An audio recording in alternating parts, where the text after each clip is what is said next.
Okay, so when will Cybertruck production begin, and at what rate will the ramp up happen? Well, so this year has been just a constant struggle with part supply. So just to be clear, if we had like 5 extra products, we would not change our vehicle output at all, because we were just basically limited by multiple supply chain shortages, like so many supply chain of so many types. Not just chips, there were lots of supply chain shortages. So it really wouldn't matter if we had like the Semi or the Cybertruck or anything, we would just not be able to make it. And the Semi in particular needs a lot of cells. So it needs a lot of cells, a lot of chips, and so that will be, we got to have enough, otherwise it's pointless. So I think most likely what we'll see is Cybertruck start production end of next year, and then reach volume production in 2023.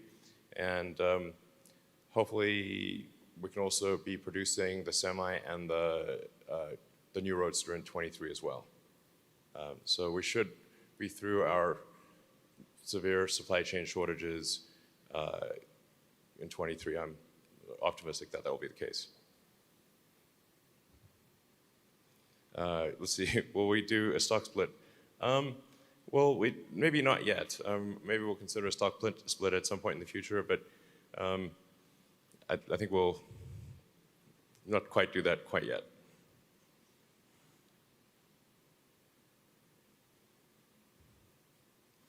Will we see 46.8 battery cell production in Texas? I don't think we will see 4680 production in Texas this year, but we are making 4680s in California at our pilot plant, which is a big plant by normal standards. It's like capable of 10 gigawatt hours a year. So it's just a mile away from our vehicle factory in Fremont. So it's basically that factory will be able to make more than enough cells for Giga Texas to scale production of Model Y. And I do want to emphasize, like, from the point at which a factory is able to start making cars to where it reaches high volume production is typically about a year, and that's considered very fast. So it takes longer, or at least in Tesla land, it takes longer to build the factory than it does to reach volume production once the factory is built. So like in Shanghai, we built the factory in 11 months, but to get to high volume production took about a year. And so I expect something similar here. You know, we'll start production this year, and we'll deliver, I'm confident we'll deliver some cars from Giga Texas this year, Model Ys, but we won't reach high volume production until probably the end of next year. But then I also expect we will reach high volume production, the 4680 cell here in Giga Texas next year as well.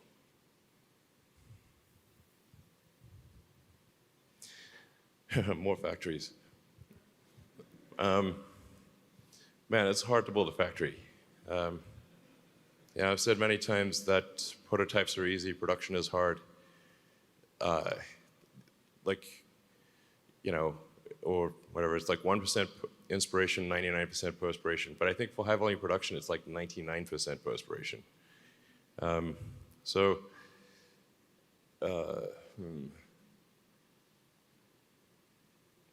I think we might start scouting for locations next year, but I think we can do a lot with Berlin and Berlin and Austin, and expanding in China, and expanding in Fremont. So the nice thing is, like, having at least a factory in Europe and a factory in China, a factory in North America. We at least have factories where, for our high volume products, where that are on the continent where most of our customers are. This is great. So we do not, like, one of the biggest challenges we had in Q3 was, can we get enough ships? Like, there was a huge ship shortage. So that was a challenge. And that boat that got stuck in the the Suez Canal caused havoc. So, these things, you don't expect these things, but they happen. So I don't know. We'll probably look at new factory locations, start investigate them next year, maybe make a decision in 23.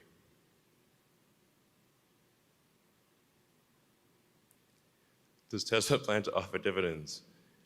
We do not currently have plans for dividends.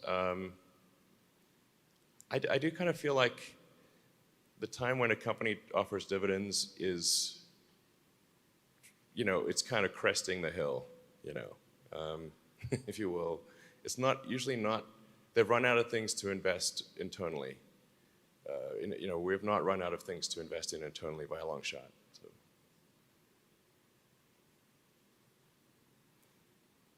So. Can we provide a quarterly update on energy along with automotive? Yeah, I mean, we need to make more progress on energy.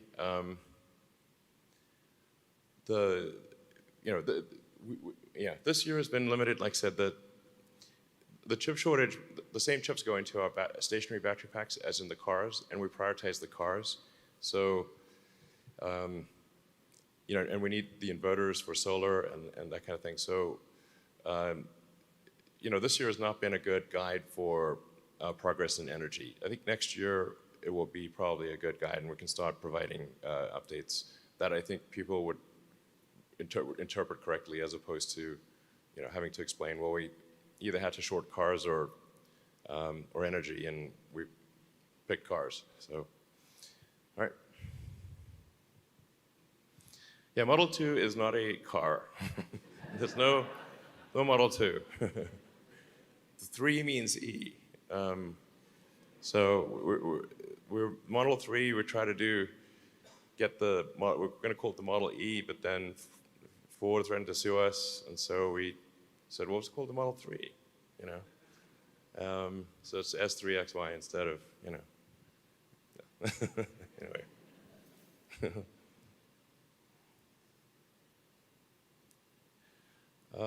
Gigafactory is getting bigger with each iteration. Not all Gigafactories will get bigger with each iteration, I think, but yeah, most of them will. They'll get more advanced and more efficient. And looking at sort of taking a first principles approach to manufacturing, you want to look at the volumetric efficiency of a factory and the average speed of a factory. Is kind of like the rocket equation, where delta V is like exhaust velocity times the log of the start to end mass ratios. So I think it's something similar to that for a factory. And you can also think of it like a chip. Like, do you make chips, get more out of chips by making them bigger, or by bringing things closer together and increasing the clock speed? And actually, I think there's tremendous opportunity in factories to actually bring things closer together and increase the cycle time, or clock speed. And there's actually, I think, tremendous opportunity to improve the efficiency of factories. And Tesla's long-term competitive advantage will be manufacturing, because all cars will be electric. Eventually, all cars will be autonomous. The thing that's the hardest to, I think, sort of match Tesla on or copy is manufacturing. And so I think that will be the long-term advantage of Tesla.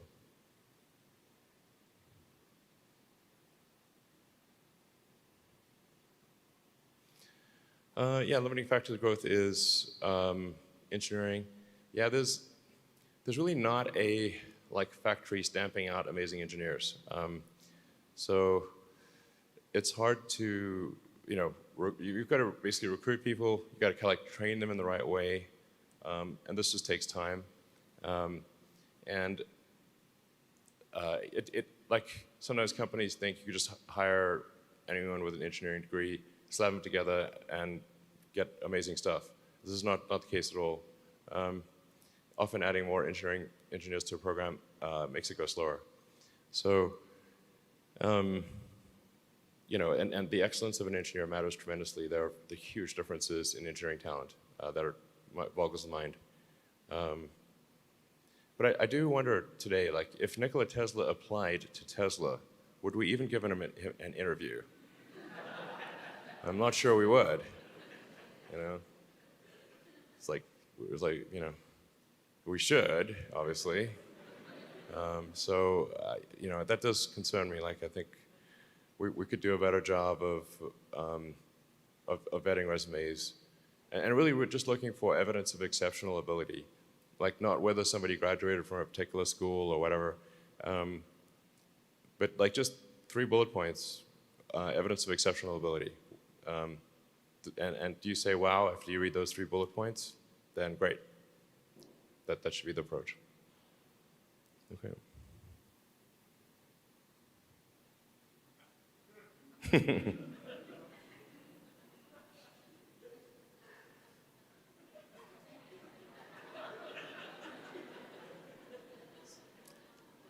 I'm actually a big fan of the original VW sort of bus. That was really cool. I haven't really seen the new one, but yeah, I mean, I think over time Tesla will make basically, all major variants of vehicle. Why not? One in every significant category, I think. Yeah. All right.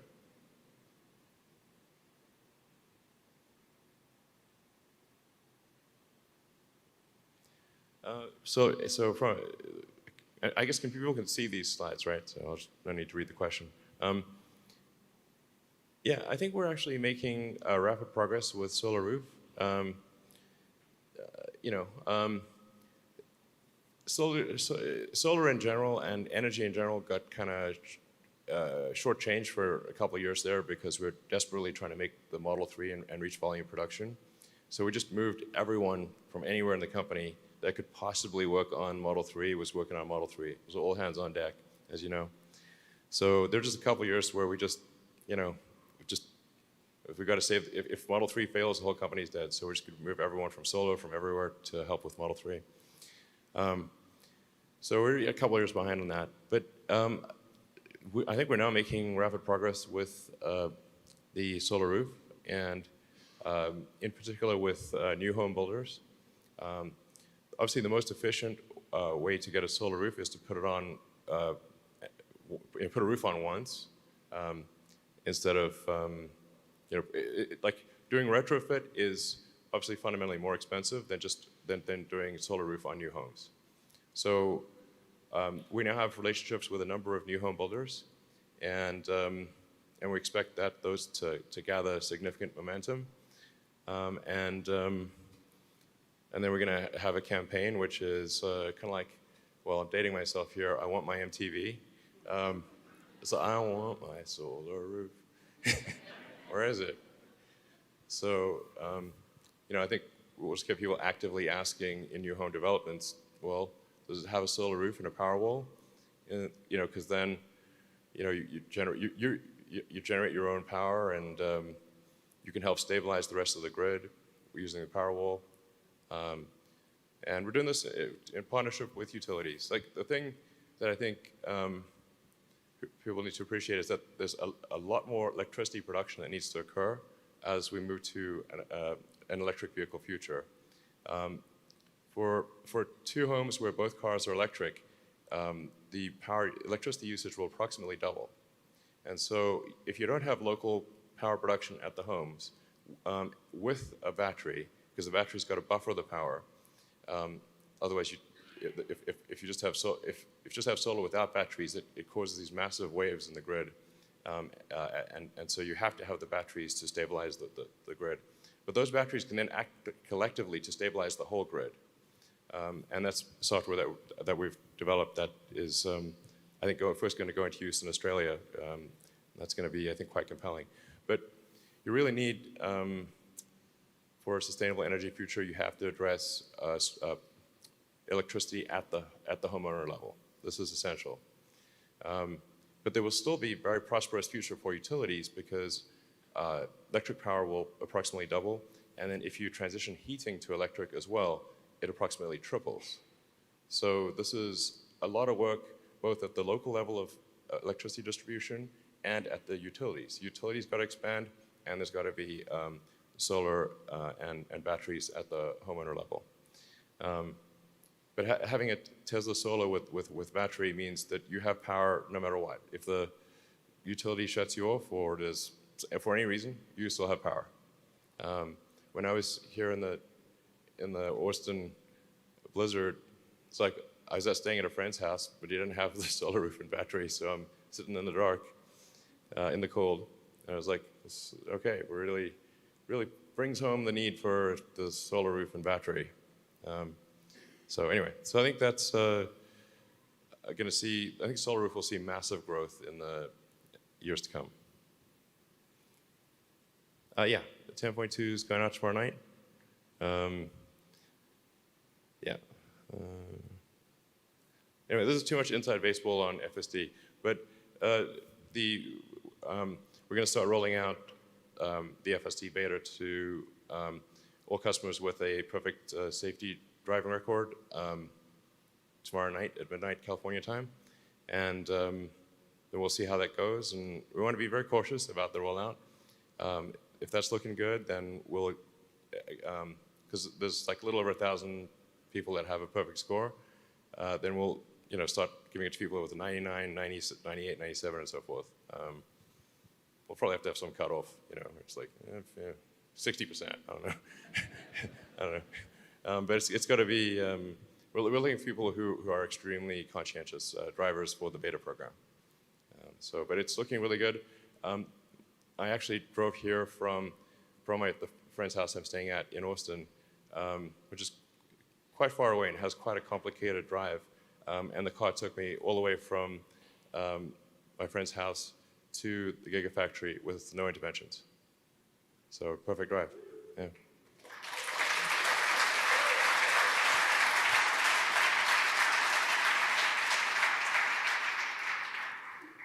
All right, are those all the questions? Or I guess we take some from, audience? Sure. Or you can just yell or whatever, I don't know. Hey.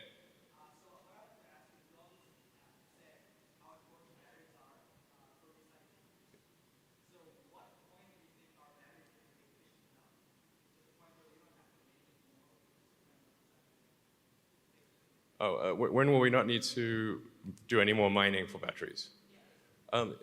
Basically, it'll be a while because we've got to extend the fleet. So the fleet of cars out there is gigantic.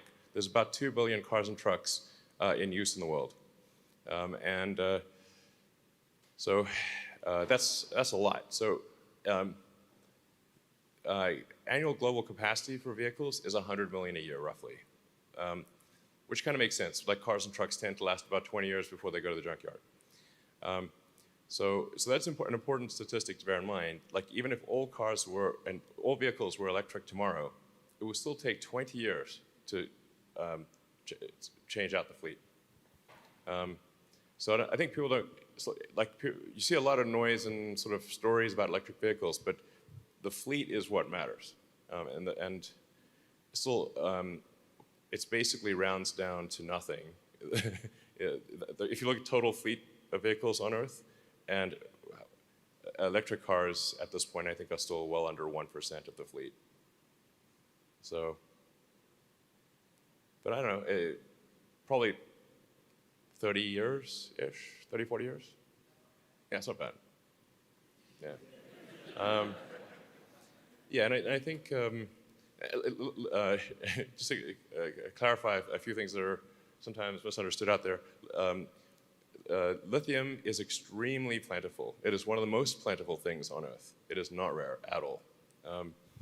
It's hard to avoid lithium.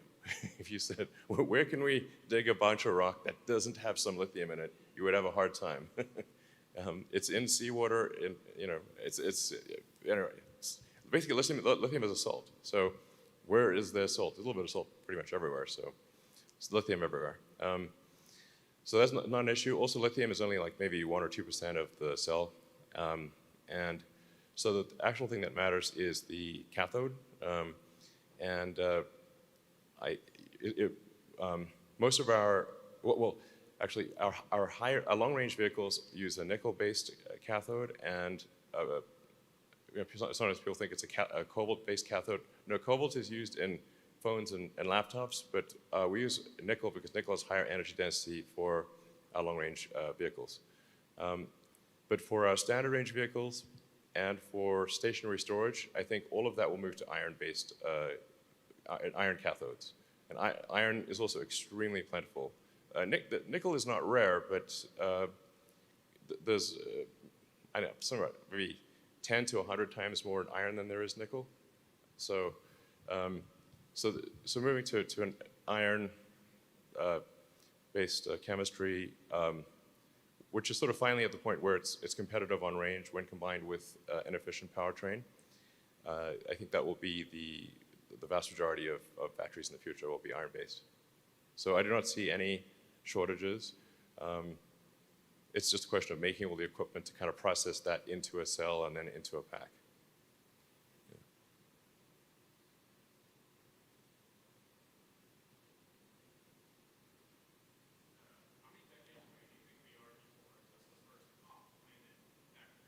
Oh, off-planet factory. I like the way you think. So, how many years before Tesla's first off-planet factory? I mean, I'd like to see one before I'm dead. That would be cool. So I don't know, what have we got, like 40 years-ish? Hopefully before I'm dead, basically. That'd be great.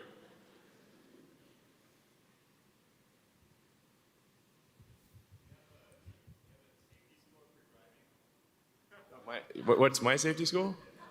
Oh, great question. I don't know, actually. Yeah, I don't know what it is. I'll check. I'll check because I think it's mine just got turned on. Yeah, good. I'll find out. By the way, our safety score calculation is obviously imperfect. That's why I try to emphasize very much that it is beta, if not alpha, in safety score calculation. So it's going to get a lot of changes. Yeah, expect it to improve in its accuracy substantially over time. This is really just, it's a very early stage algorithm.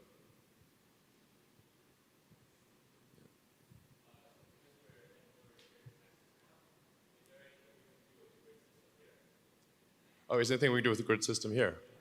Yeah, in fact, Tesla is doing a number of projects in Texas. Tesla, Texas. We've got a large battery project, I believe, in the Houston area. Yeah, it's Houston area. Sorry? Yeah, we're doing 100 megawatts in the Houston area. We're talking to ERCOT about doing other major installations. The Tesla Megapack system is actually really great at dealing with power fluctuations. So if you look at power usage, it varies dramatically during the day. So you get, particularly on a summer day or a winter day, if you've got electric heating or electric cooling, then you're going to see big spikes on hot or cold days. So just even during the day, you see big variances, and then from when, like, in order for a power, if a power grid has no sort of energy storage buffer, then it's as resilient as the worst second of the worst day of the worst year. So that's obviously not great. And they'll throw peaker plants in there, but if the peaker plant is reliant on natural gas, and then people start using natural gas for heating, which is kind of what happened in Austin. People were using the gas to heat, then the peaker plants didn't have the gas. Like, okay, but batteries would work great. So if there'd been Tesla Megapacks here during the blizzard, the power would not have gone out.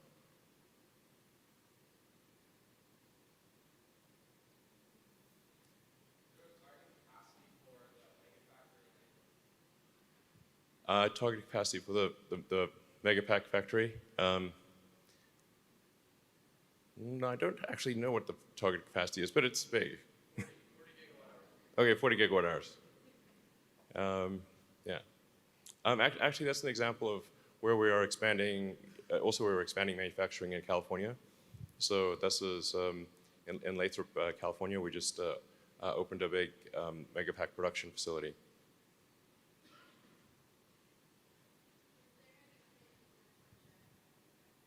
Sorry, it's difficult to hear. Tesla insurance. Yeah, so like the degree to which insurance is a regulatory labyrinth is insane. It was like designed to be hard. It's the feeling you get. I don't know if it's designed, but it certainly is very difficult. So there's a zillion applications, and you have to wait for a bunch of time and get. Well, it's long and complicated, and a lot of it is state by state. Most of it is state by state. So, so we're processing applications in states across the country, and then the states also have different regulations. So you can't, actually aren't legally allowed to offer the same insurance in every state. So you got to adjust the software to be different in every state. It's basically very complicated. But I think we'll be offering it in Texas very soon, and like maybe in a month or something. Next week, great. Phone a friend. So Tesla Insurance goes live in Texas next week, and I knew it was this month, but and then we have it in California. We're going to be upgrading the version in California because in California we want to have the same kind of real-time insurance where your insurance costs are based on your actual driving history. Which is like the right way to do it. But we're currently not allowed to do that in California for some reason. So we're trying to get permission from the regulators to be allowed to give accurate scores for insurance. Seems like that's the thing you'd want to do. And then hopefully, I don't know, we'll probably have most of the country next year, aspirationally. That's our goal.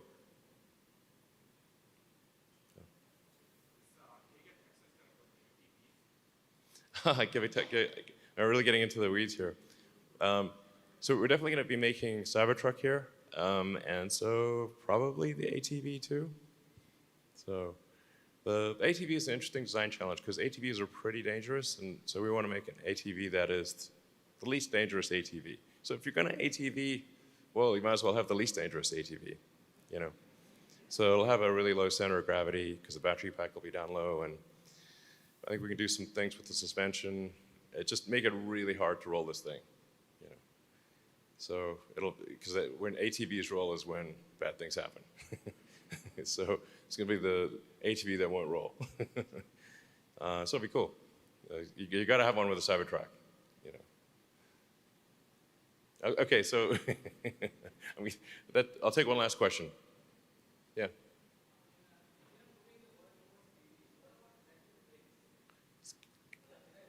Oh, what about electric planes?